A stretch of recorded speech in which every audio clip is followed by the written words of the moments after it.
Good afternoon and welcome to Insight. On this episode, we will be discussing China-Iran relations in a conversation with Ambassador Chang Hua. But first, let's take a look at this brief analysis.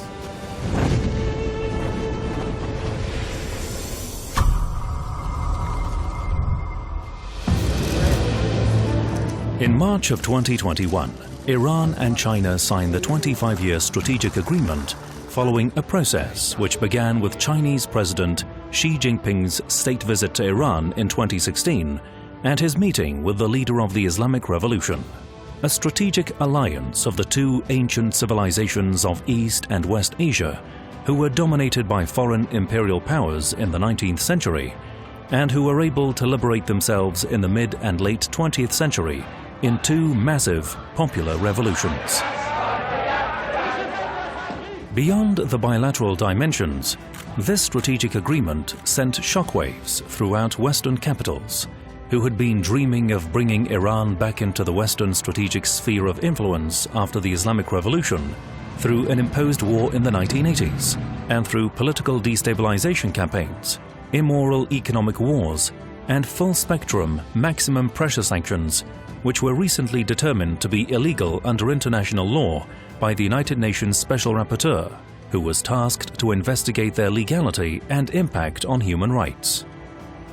Future historians might look at the history of the 20th century and conclude that besides the two world wars that shook the world, the two revolutions of China and Iran, which liberated these ancient lands, reawakened these ancient pillars of human civilization, and established the People's Republic and the Islamic Republic respectively, are among the most significant events of the 20th century, with a very significant impact on global affairs in the 21st century and beyond.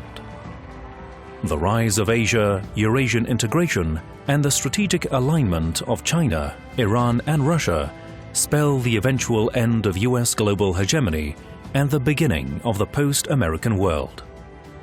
The whole world is already benefiting from the moral wisdom of these two ancient civilizations' increased presence and prominence in global affairs, foreshadowing a future global system stressing mutual cooperation and peace over the crude, racist, imperialistic mindset of historically, relatively, and recently civilized tribes from a small peninsula on the western end of Asia, which were able to dominate global affairs for a few centuries through mass murder, slavery, and theft of resources on a global scale.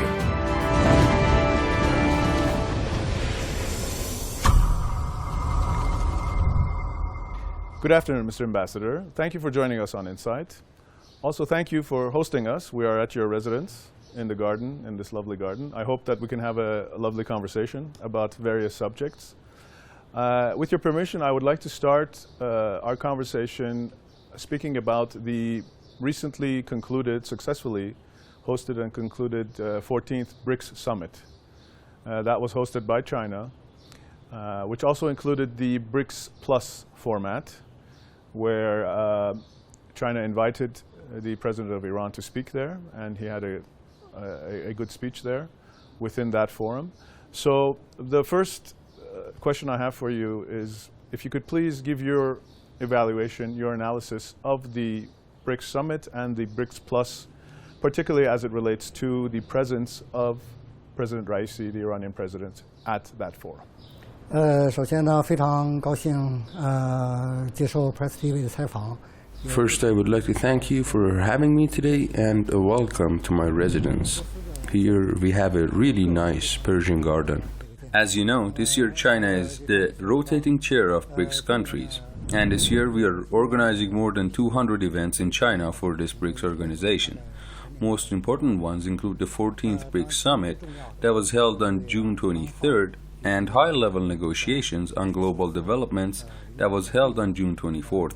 Actually, both these meetings have the same subject and the same theme, which is security and development. In the 14th BRICS Summit, the presidents of the countries exchanged views about developments in various areas and many other issues, which were their concerns. They talked about a lot of international and regional issues as well. They emphasized that all developing countries should stay together and united and work for development. One important thing was that after the summit, we issued the Beijing Declaration. I would like to stress that in the Beijing Declaration there is a paragraph which focuses on Iranian nuclear issues. All BRICS leaders call on the international community to resolve Iran's nuclear issues and adjust to it through diplomatic and political ways. President Xi Jinping, during his speech in the BRICS summit, he actually put forward the importance of a new initiative. It's fair to say that we are giving new momentum to the BRICS organization, to the development of this organization, and we started a new journey for BRICS. Regarding the high-level dialogues on global development, and that is the BRICS Plus meeting, we invited 13 leaders from different countries to join this meeting, including President Raisi, the President of the Islamic Republic of Iran. In Chinese government, there is this belief that we should expand the sphere of the BRICS Plus, because BRICS Plus should be an open platform. We encourage the new emerging markets and the developing countries to join us so that we could talk about and discuss issues such as peace, security, and development issues. So we invited countries from different areas and countries. That is a very good opportunity for these regions. Iran is a very important country in the Middle East, and it is also a very important developing country. China has good relations with Iran. We're actually comprehensive strategic powers. In the recent years, our mutual political choice is to get stronger and have deeper cooperation in different areas. So I think the presence of President Raisi in the BRICS Plus meeting was significant. We wanted to invite him to join us and talk about more issues regarding development and also our unity in various areas. Such events benefit both countries in the field of economic development and preservation of multilateralism. Very interesting, Mr. Ambassador. We're going to get to the issue of China-Iran relations, inshallah, in the course of our conversation. I want to stay with one aspect that you mentioned, which I think was important, which you need to talk about, which is you mentioned the concept of security in the context of BRICS.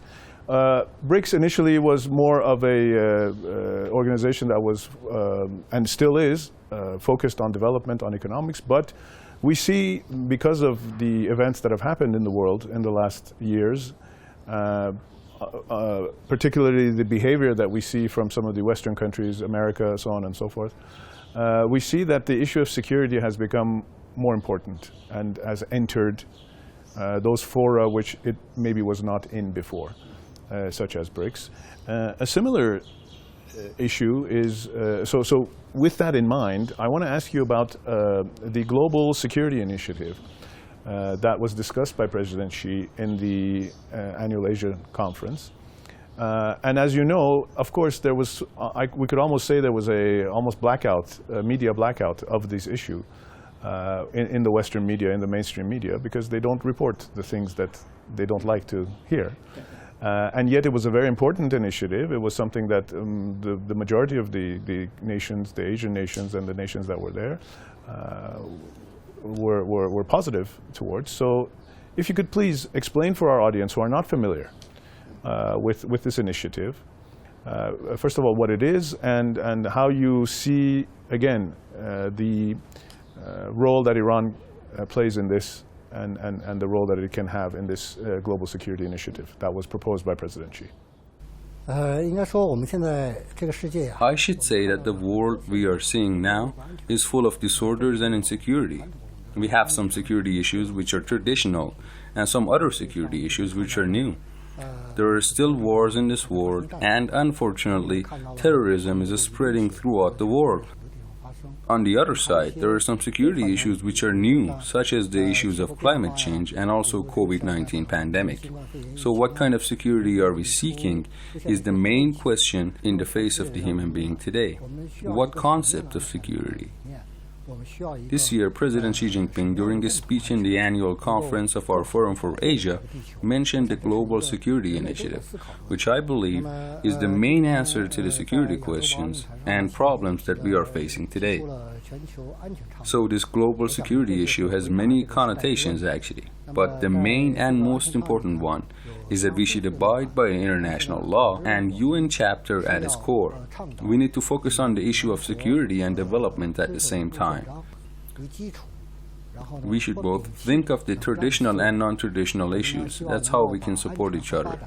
This way we can address and solve hostile issues through peaceful negotiations and through political diplomatic ways. I mean, all these initiatives have one simple principle which is aimed at promoting global security. That is the most important part of our responsibility. There is a Chinese saying which says peace and harmony are two most important things in this world. The two words are the most precious parts of Chinese traditional culture. So by putting forward this global security initiative combined with global development initiative that was put forward by President Xi last year, we can build a society which shares a future for the humankind. President Raisi, also in his speech during the high-level negotiations on global development, expressed his support for this global security initiative and the global development initiative. I think this fully demonstrates that China and Iran have similar positions and stances about such issues, about seeking peace and development in this world. So we are both very important countries in Asia. So we call on this international community and we call on Middle Eastern countries to address their hostile issues via negotiations and peaceful dialogues. We can also collaborate more to promote security and peace in this region. I think the most important thing is that we let the people of the Middle East to solve their own problems. China and Iran can totally have better coordination and collaborations about such issues. Well, it's interesting, Mr. Ambassador. I think I understand now why they don't want to report this initiative, because it's clear now that the concept that what the Chinese leadership is proposing, what we in Iran have been talking about for many decades, is that the very concept of security is a much more broader concept. It's not this simply about the issues relating to military or to security issues, food security, health.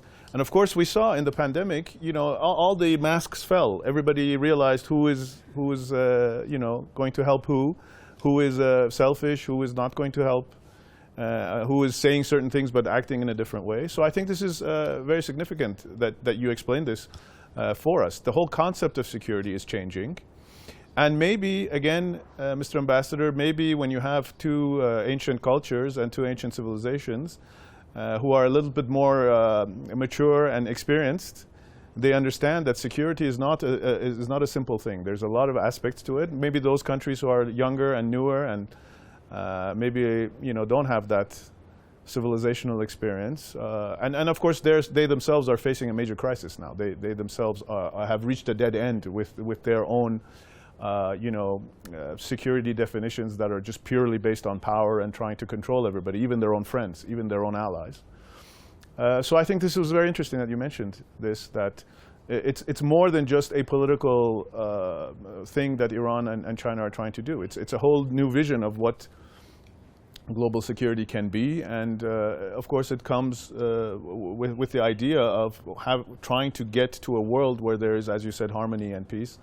Of course, we would add from an Iranian Islamic perspective that justice always has to be done. This is unfortunately one of the things that we see very much lacking. And I think everybody has now seen by the behavior, China, Russia, Iran, that we need to have a little bit more justice than was in the previous. I want to, before we get to the Iran-China relations, which we have a lot to discuss in that area, I want to stay a little bit with these more historic, strategic, deeper subjects. As you know, our program aims to be a little bit more of a deeper conversation, not so much, Yes, so what I want to talk about, Mr. Ambassador, is, maybe if historians in 100 years and 200 years are going to look back at our time, they're not going to be talking so much about the American Revolution or the French Revolution or the Russian Revolution.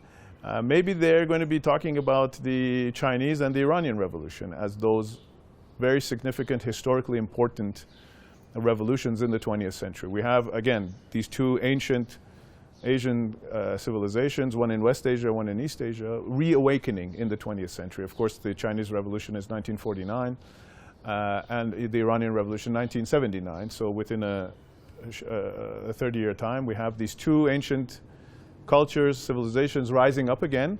And contrary to the revolutions that I mentioned, these are actually genuine popular people's revolutions. They are revolutions that have fundamentally transformed these two countries. In the case of Iran, you see that the revolution brought out tens of millions of people out of extreme poverty, illiteracy, ignorance, and in the case of China, hundreds of millions of people, because of course, you know, the relative population size of China. So I think for the younger generation and for those viewers who are not familiar, because these things are not covered a lot for them in the Western media, if you could please, as somebody who's lived through these changes, as somebody who's seen these transformations, explain to us a little bit for our audience, you know, what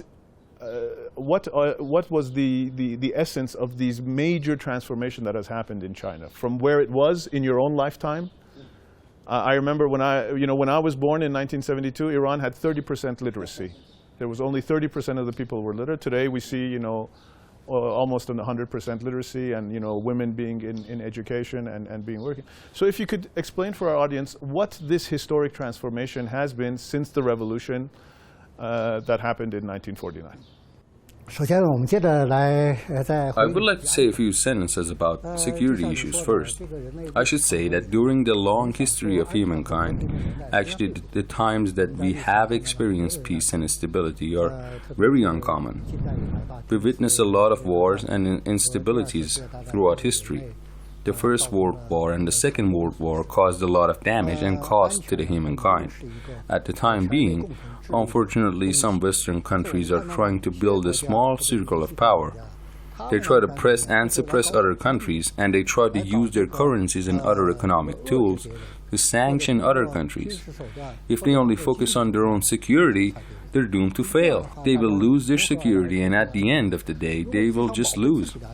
What I am trying to say is that all people around the world should be committed to global security. All of us should be committed to that. It is a common goal, and we should all fight for that. We should be devoted to this concept. We need to try to build a security full of justice and peace. As you said, China and Iran, both of us are great countries with long histories and great civilizations. We made a lot of contributions to the world and human civilizations. The Chinese history and Iranian history, there are some similarities between us.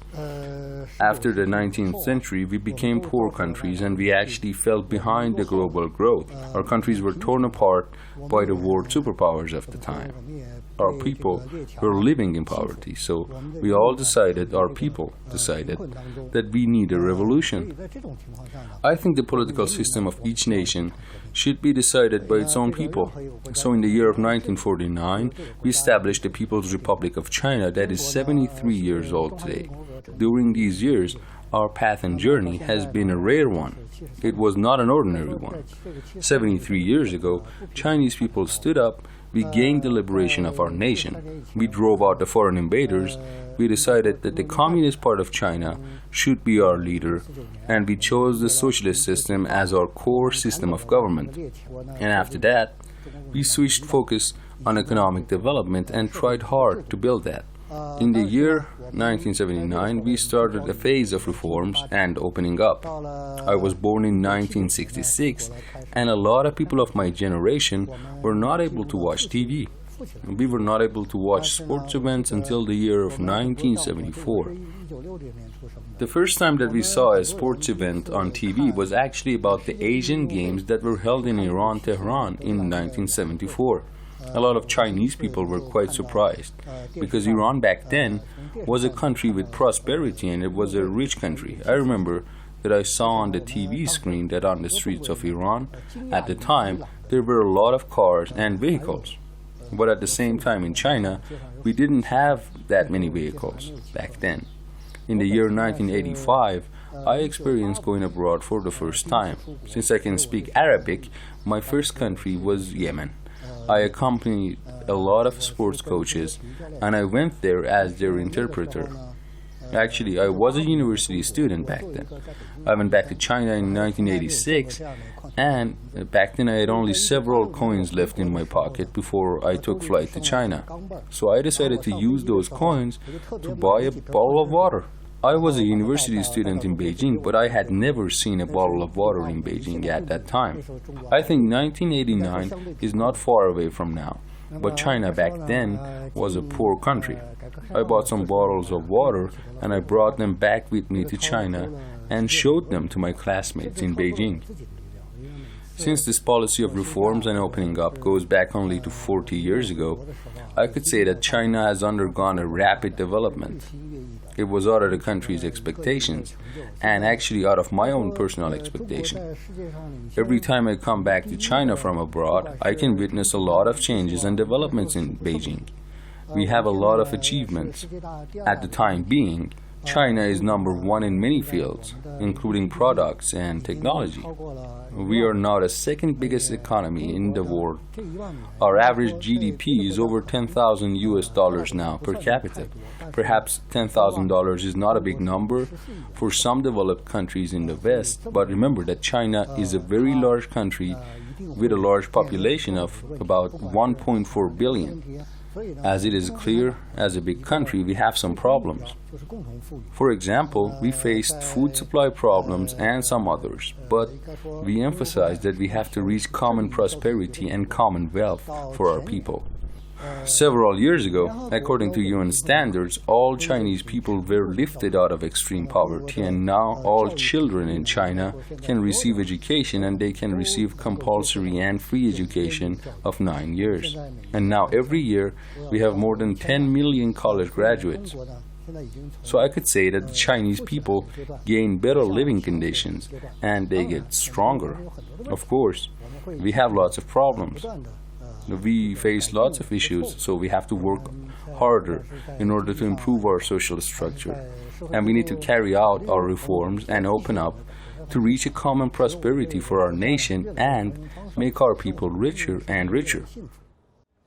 It's interesting, Mr. Ambassador, you mentioned the post-revolutionary period going through different phases. If we want to divide the post-revolutionary history of China into three eras, we can use the three personalities, the three leaders that were very significant in these 73 years. Of course, Chairman Mao, beginning with Chairman Mao, and then afterwards the reforms that you mentioned under President Deng Xiaoping. And now we are in the new era of President Xi, which is interesting because, you know, very openly and very clearly, we are seeing that the current presidency of President Xi is being placed within that continuum. So if you could please explain for our audience who might not be familiar, what is the relation and what is the significant characteristics of this new period under President Xi and how it relates to the two previous eras of Chairman Mao and President Deng Xiaoping.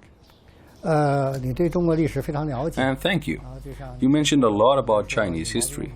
As you said, Chairman Mao, he was amongst the first generation of our collective leadership. Back then, we say this generation of group leadership, they want the war, they want the liberation of Chinese people. They lead the Chinese Communist Party, the Red Army, and later, the People's Liberation Army. We drove out the Japanese invaders, we defeated the KMT party, and in 1949 we established the People's Republic of China, which was a completely new China. Then they put forward a lot of plans about social and economic developments and building constructions. I can say these plans laid good foundations for China to become an independent and prosperous country in the future. In the year 1979, Deng Xiaoping came back to his work and became the core of the second generation of our collective leadership. We put forward the policy of reform and opening up. Back then, we decided to correct our mistakes and to correct areas that were problematic for social and economic development. We opened up our doors to the world and we strengthened our collaboration with different countries in this world and our economic cooperation. And since then, we underwent very rapid growth and changes. I could say during these years our average economic growth was about 10%. So a lot of Chinese people started to go abroad and we saw different countries with our own eyes. A lot of foreign investors came to China and put their investments to Chinese economy. Of course, we welcome all investors to come to Chinese markets and enjoy our markets. I could say we have done everything in our power to promote global economy. In the year 2012, Chinese Communist Party held its 18th National Congress, and during the meeting and Congress, President Xi Jinping was elected as the General Secretary of the Central Committee of the Chinese Communist Party. And since then, our socialism with Chinese characteristics entered a completely new era. I could say that between these three different collective leaderships, we can clearly see the relation between them. Our development path and our national path have never seen a change.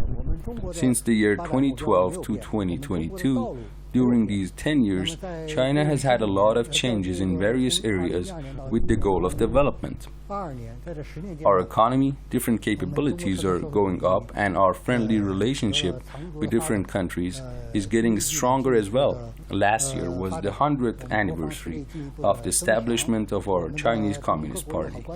So we held an important meeting in Beijing. In this meeting, we summarized our successful experiences and we passed important documents about this party. In this meeting, we decided that Xi Jinping should be the main member or the leader of the Chinese CPC party. And Xi Jinping started with the Chinese socialism, with Chinese characteristics, for the new era to become our guiding ideology. Also last year, we had another important achievement. I should explain to you that we have two centenary goals for our Communist Party. That is, at the 100th anniversary of the establishment of our party, we should achieve the state of prosperity for all our people, which we achieved last year. And the second centenary goal is that by the year 2049, we should become very prosperous and we should become a democratic free country, which is a strong and socialist. So it's interesting, Mr. Ambassador.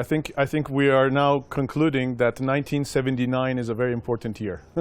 We have the reforms under Deng Xiaoping, and then we have the Islamic Revolution. So these future historians that we were talking about, maybe they will look at the year 1979 and realize this is when the world had a very important change of events. Before we get to Iran-China relations, I know I've been saying it a lot, but there's still a couple questions and a couple issues I want to talk about in terms of more, if you want to call it, global strategy, strategic issues, because we covered a little bit of history. Many experts, probably I would say there's a consensus even, among experts both in the West and in the East, that the 21st century is going to be the Asian century. It's already started. A lot of things are becoming clear. These nations that we talked about, Iran, China, India, Southeast Asia, a lot of things have been happening. It started in the 20th century, but the 21st century, many people are saying, is going to be the Asian century. And we were talking about this before our conversation, that this is actually the way that human history was actually, this is the normal way that human history was, that the center of production and civilization, if you look at the long history of human civilization, has mainly been based in Asia. And what we experienced in the last couple hundred years was maybe a little bit of an anomaly historically. There are some people, of course, who are not happy about this.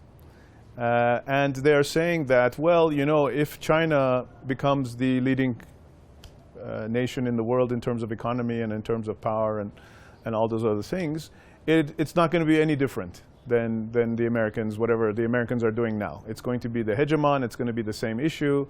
At least with the Americans, there are things that we can talk to them about, like their liberal tradition. But no, China is not going to be like this. So if you could please explain to us, if we accept that there's going to be this transformation, if we're going to be entering into the Asian century, and that China is going to be probably the most dominant country in terms of economics and maybe even military and military power, is it going to be different than the Americans, or is it going to be just the same thing for us who are not either America or China? It is a very interesting and good question, because we all live in Asia. China is in the east part of Asia and Iran on the west part. We could see that there are many countries with great civilizations and long histories in this region, like India and Iraq. I used to work in Iraq for some time. Iraq in the past was a great country. We should say that Asia should be the Asia of our own. Its affairs should be decided by its nation. At the time being, the majority of emerging markets and the majority of developing countries are located in Asia. I suppose we can make our own contributions to the world and its economic development. Because in the past, we could say Asian civilization was the great part and the major part of the global humankind civilization. At the time being, some countries are trying the so-called Indo-Pacific strategy.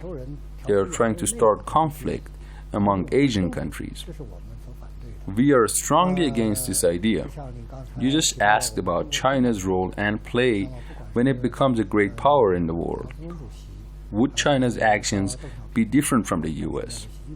I should emphasize that Chairman Mao clearly promised that China will never seek hegemony. Deng Xiaoping said the same thing, and President Xi also said clearly and emphasized clearly that China will never seek hegemony.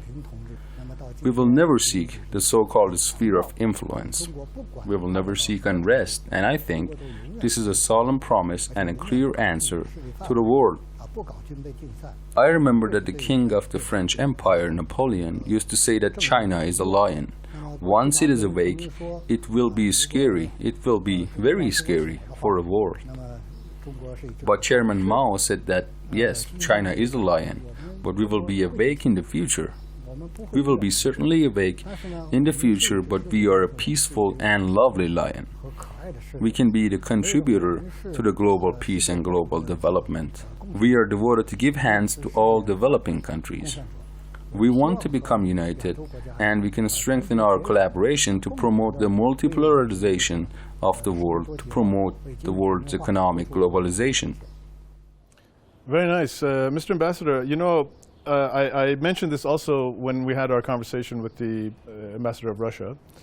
The late Zbigniew Brzezinski, the strategist, the American strategist, in his final book, he talked about that the nightmare scenario, the most dangerous scenario for the Americans is if China, Russia, and Iran have an alliance, have a strategic alliance. So, you know, there's an expression in English language, they say, you know, the person is spinning in their grave. The person is having a difficult time when they're in their grave. Do you think now that we have come to this point in world history where Mr. Brzezinski's worst case scenario is coming to be true? Iran, China, and Russia are entering a strategic alliance. We will talk about the 25-year strategic alliance between China and Iran. Do you think that we are entering into this scenario that Brzezinski was talking about in the late 20th century, where we're entering the post-American world order, and it is actually being done by this triple alliance between China, Russia, and Iran? If you could please give your analysis of this for us. 我想呢，布尔津斯基的书啊， Now, you studied international relations, and I am a diplomat. Now, the predictions of Brzezinski are at our hands. So I should say that the Cold War has come to the end. But unfortunately, the brains of some people and their mentality have stayed in the same place in the era of Cold War and have remained like before. They put forward some concepts like the conflicts between civilizations. They start confrontations between countries. Perhaps you have noticed that Secretary Blinken of the U.S. State Department some time ago announced the American approach regarding China. Of course, he has announced similar approaches towards Iran and Russia. They use a lot of different words to define their approaches towards us, like competition, like investment, and like alliances. For Iran, they use the tool of sanctions. They're trying to suppress Iran. And for Russia, they are now using sanctions as well. They use NATO at the same time. They are trying to build a siege in Europe against Russia. So I could say that their mentality is much different than ours. It is against global security. our ideas are different. China, Russia, and Iran, we are independent countries. We have good collaboration in different scenarios, and different organizations, like Iran, for example, is about to become the formal member of the Shanghai Cooperation Organization. And not long ago, Iran was invited to join the BRICS Plus activities. So, we are strengthening our cooperation from the perspective of development and security. We are not trying to build a so-called strategic alliance like NATO. We are not trying to make new Cold Wars. We are not trying to confront other countries. So as I said before, China will never seek hegemony. We will never make military alliances with other countries. But actually, for the time being, there are some countries which are making military alliances, especially in the neighboring countries of China. We are strongly against these actions. China, Iran, and Russia have emerging markets. We're the most important developing countries. We should encourage more developing countries to join us. We should work together to fight against unilateralism, to fight power politics and hegemony. We are always against U.S. sanctions against Iran. We're also not supportive of the U.S. to transport large amounts of weapons to Ukraine in order to prolong this Ukraine crisis. For the Ukraine crisis, we always encourage political and diplomatic ways. We should encourage negotiations to address these problems.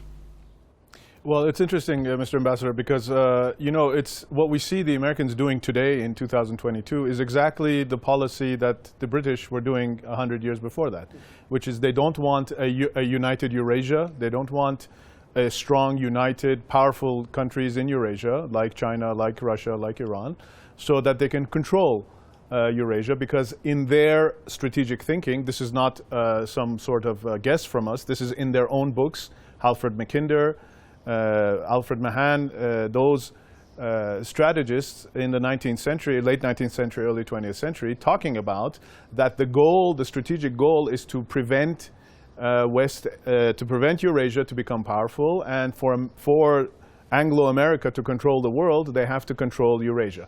So this is why we see the Ukraine, they're pressuring Russia with Ukraine. They are creating, security issues as it relates to Taiwan and China's sovereignty and its own region there. You mentioned Quad. You didn't mention it. You you indicated the issue of Quad and the things they're doing with Japan and India. And of course, in West Asia, we have these constant securitization as it relates to Iran, Israel, other countries.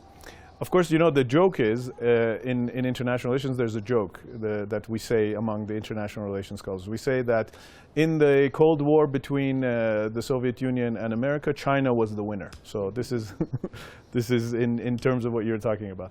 So, Mr. Ambassador, I want to now go finally to the issue of Iran-China relations.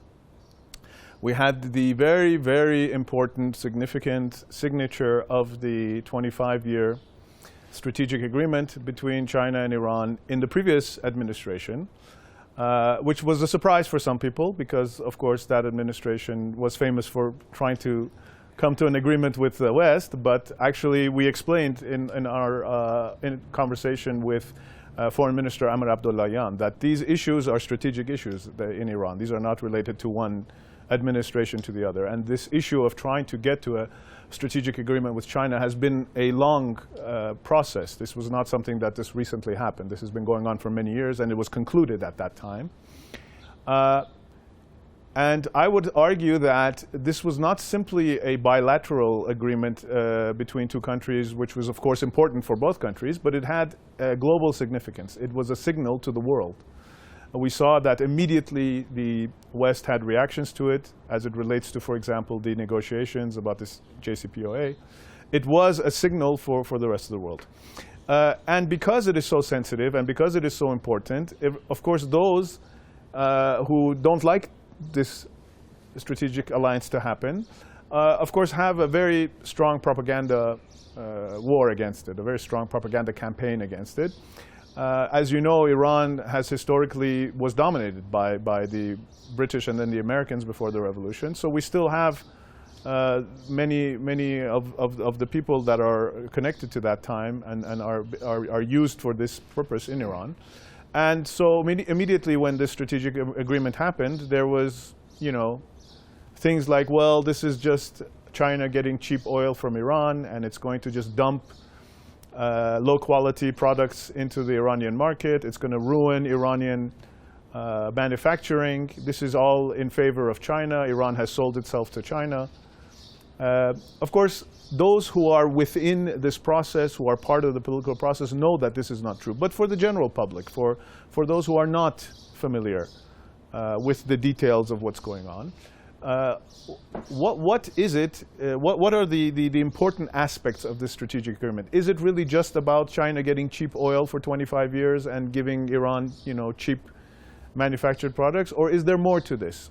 If you could please explain from the Chinese perspective, what is it that made China decide to enter into a long-term agreement with Iran? 我想在回答这个中伊关系问题之前，我还想继续咱们。 Before answering your question about China and Iran relations, I would like to say a few more words about multilateralism. July 3rd is the 25th anniversary of Hong Kong's return to China. Before that, it was under colonialist rule of Britain. There was no democracy back then. But now, Hong Kong people can attend elections and choose the head of their government through elections. They can choose their own legislations. But presently, some countries with the thought of colonialism still use Hong Kong as an excuse to attack China. They still have the Cold War mentality. They are still seeking hegemony and power politics. You just mentioned the Taiwan issue and the Ukraine crisis. I should emphasize that Taiwan's question is totally different from the Ukraine crisis. Ukraine is an independent country, but Taiwan historically belongs to China. So the issue of China is totally an issue of Chinese internal affairs, but some countries, they are making nonsense about this issue. They proclaim that the mainland China is making military threats against Taiwan. It is totally nonsense. People in Taiwan are our brothers and sisters. We will never harm them, but we are strongly against the independence of Taiwan. We will never allow foreign countries to intervene in this issue. If the situation becomes like that, we will have the final say on how to solve the Taiwan issue. Chinese people will never agree and say a big no to foreign countries intervening. And in terms of China-Iran relations, let's just have a quick flashback about this question. China is in the east and Iran is in the west of Asia. Our friendly cooperation can go back to 2,000 years ago. Last year was depicted as the anniversary of the establishment of our diplomatic ties between China and Iran. During these 50 years of cooperation in the fields of politics, economy, and culture, we were able to keep it active. In the year 2016, President Xi paid an important visit to Tehran, and back then we decided to enhance our relations to comprehensive strategic partnership. And during President Xi's visit to Tehran, the two states also issued a joint statement. In this statement, there is a specific item which says China and Iran are ready to discuss long-term cooperation plans. So after that, Iran actually gave us a draft of this long-term cooperation. And after discussions of many years, last year, Foreign Minister Wang Yi visited Tehran as well. And during that visit, China and Iran decided to sign this collaboration plan, which includes collaboration in various areas. In all areas, including politics, economy, culture, and security. In January and March, Foreign Minister Amir Abdullahian paid a visit to China, and we jointly announced the implementation of this plan. We should discuss in the short term what should we do and what can be done about China-Iran collaboration. I think this kind of collaboration can be beneficial both to China and to Iran. You just mentioned some announcements about this cooperation plan, about China buying oil from Iran at a low price, and then China dumping a cheap goose into Iranian market. I saw all such statements in the media, but I should say that this collaboration must be beneficial for both countries. China for many years has kept its position as the biggest partner of Iran. How could this happen? In all these years, America's strong sanctions are still there, but we are not afraid of US sanctions. The US government tried to reduce Iran's oil export to zero, but we are strongly against this policy. I could say that not only China is buying oil from Iran, other countries are afraid of buying oil from Iran. We tried a lot to preserve our relations with Iran. This cooperation is beneficial to both of us. Of course, Chinese companies and people are benefiting too. We need to work together to make this cake bigger and bigger. But the 25-year cooperation plan, it is not against any of the signatories. Iran is also discussing long-term cooperation with Russia and Venezuela. We're independent countries. I would like to add a few points about the Belt and Road Initiative and the Iranian nuclear issue. About the Belt and Road Initiative, I should say that Iran is an important part of this initiative. This initiative is put forward by President Xi Jinping. Iran was an important hub in the ancient Silk Road.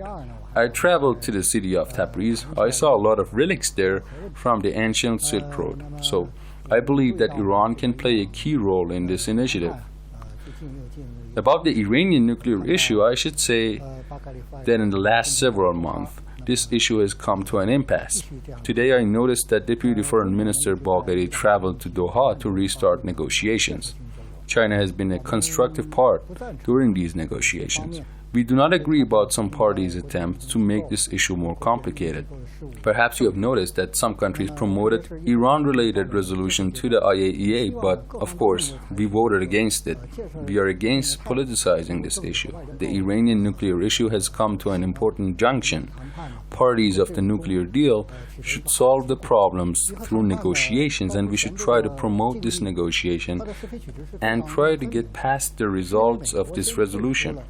Because for the current Iranian nuclear issue, I think it is clear what is wrong and what is right. The U.S. unilateral acts against Iran and its added sanctions are the root cause of this current impasse in the negotiations. So, we urge the U.S. to correct its mistakes and answer Iran's reasonable request and to take the first step and come back to the deal. Mr. Ambassador, we've unfortunately come to the end of our time. Thank you once again for hosting us. If there's anything you want to still mention that was not mentioned, please, you have a few minutes, and then we can end our conversation. Well, I am very happy to have this very important interview with you. I wish we could prolong it. There are still many issues that we haven't talked on yet. I wish in the future we will have more opportunities like this. China and Iran are true and good friends, especially after the COVID-19 pandemic. We can help each other. We never forget that Iran was the first country which expressed its support to China when the pandemic started in China. And after the pandemic started in Iran, China supplied the most number of vaccines to Iran. So please convey my message to the Iranian public that I truly hope that Iran and China relations can continue under the guidance of Iran's leadership and the support of our people.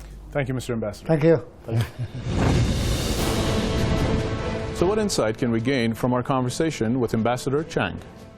China's initial focus on development in its global relations has been enhanced by the addition of security as a pillar in these global relations in recent years.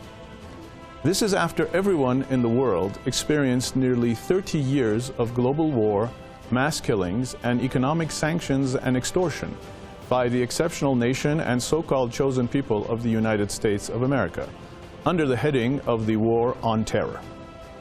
China, Iran, Russia, and others are embarking on a new security architecture for the world, replacing the Western-dominated global security structure rooted in racist Western colonialism and imperialism.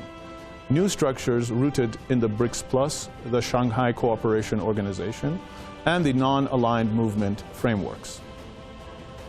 Certain elites in Iran and China attempted rapprochement with the US and the West in the 1990s and the early 20th century, only to eventually realize that the West, and particularly the US, cannot shed its racist and imperialist nature and establish relations based on mutual benefit and respect. We are witnessing the beginning of a new global architecture based in Asia as the new and old center of human production and innovation.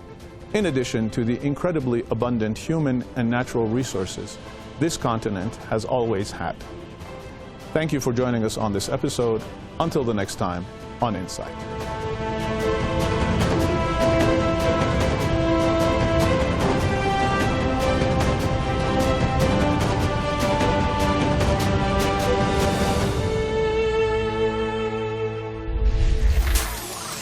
谢。